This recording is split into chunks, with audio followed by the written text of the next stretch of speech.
All right, so this is for the Patreon guys. Hey everyone, I just opened up Blender 2.81. So what I wanted to do is run through what I do when it comes to my default settings, how I want Blender to look and behave when I open it up for default running. So I've gotten a lot of questions on what I do, and of course it's hard to text anyone that because it's sort of a paragraph. So I'm just going to run through and show you guys what I do, and of course what I always do.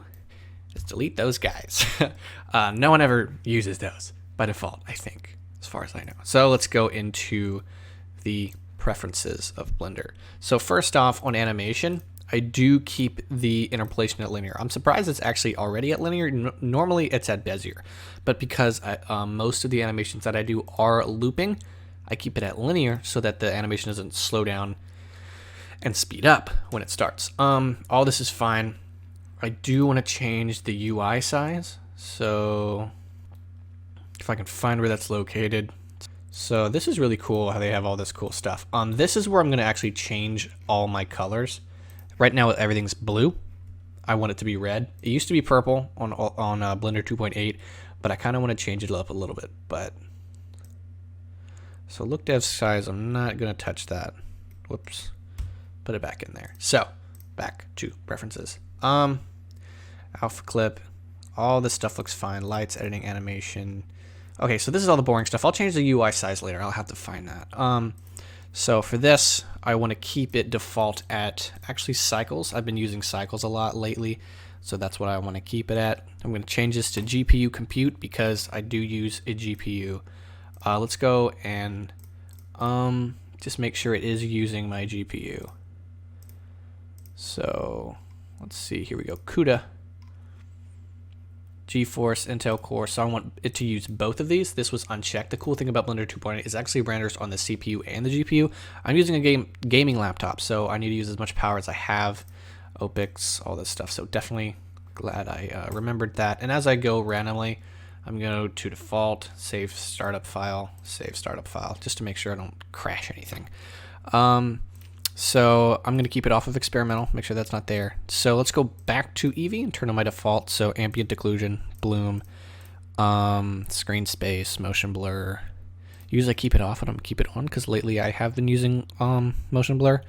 So for volumetrics, I'm going to keep it at 4 for the tile size because I can handle 4. Sometimes I can't handle 2, but I know I can handle 4. So that's basically making sure my volumetrics look nice and sharp. So for shadows, just bring it up. Actually, leave it there, but keep it at high bit depth.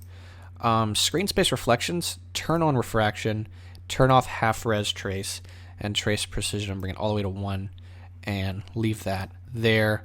For ambient occlusion, leave it there for now. Let me go back and save my startup file. Whoops, lost it. Cool. Did that, and I tend to usually start with an icosphere in my scenes, so we're going to leave that there for default. Also on shading,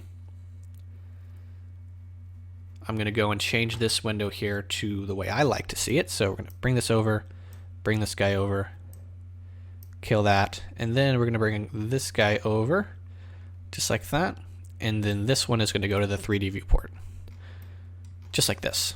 And then when I go to material preview, cool, it's not all crazy washed out. And keep it at normal. Okay, so and then let's add in a material for it, leave it there, and then I'm going to add in a bump node right here, plug that there. I tend to always do some kind of bumping, and then that, bring the strength down a little bit because I never have strength at 100%. So leave that there. So this is pretty cool as a default. So I don't just eliminates just a little bit of working.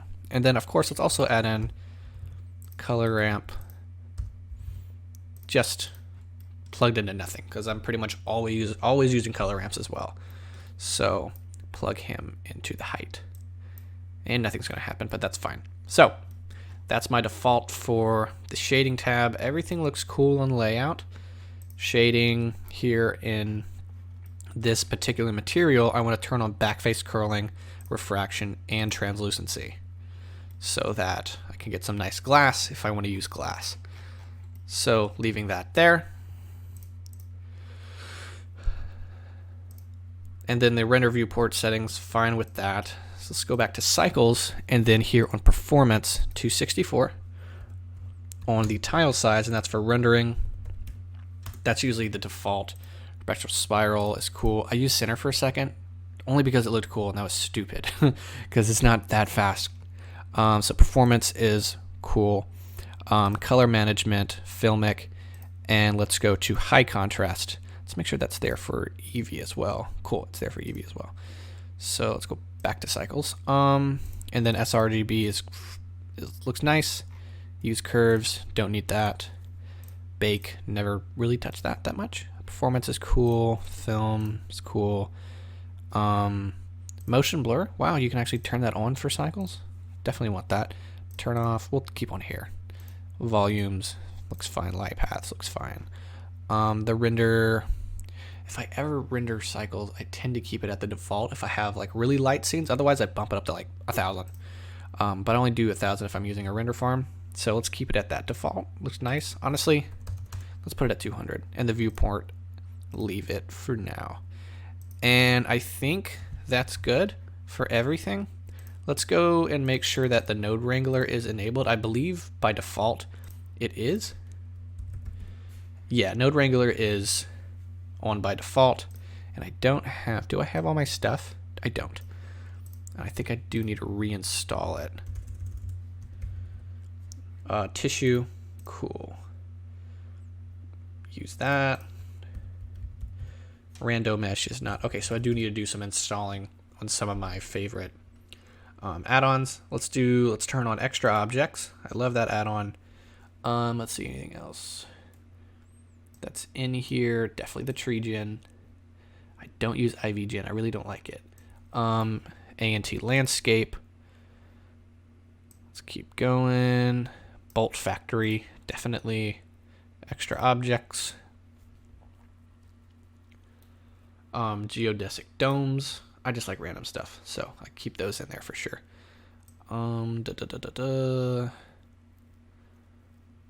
Keep looking here. The lower I get, okay, definitely images as planes. I use that a lot. Tends to look gimmicky, but I still use it. Let's keep looking. Let's see. Oh, look, F2. Let's see. Oh, loop tools, definitely. Like to get circles in my vertexes. Node range, cell fracture, 100% need cell fracture. And I'm surprised I'm still finding stuff that I use. I always forget like what I use. And then let's see, autosave preferences, save preferences, save preferences. Cool. And then up here, edit. Is it in file? Why am I already forgetting? Default, save startup file. Whoops, I think I might have forgotten something. Save startup file, save startup file. And we're here. We finished my default stuff. I'm going to go back in and try to fix my UI size, but if you watch my tutorials, my UI is a little bit bigger. I do that for you guys. So when you're looking at your, when you're looking in the tutorials, you can actually see what I'm doing. So UI size definitely needs to be fixed or, enlarged. And I'm also going to go in all these blue spots. I'm going to change it to red, but that's tedious. But you guys, the way you do that is you would go in and say right here, bring it down to full red. And now everything is going to be red after I go in and do it. It's kind of tedious, but I like to do it because I like different stuff. So there you go. Those are my default settings. I hope you guys appreciate this video and learned something. Yeah, thanks for watching.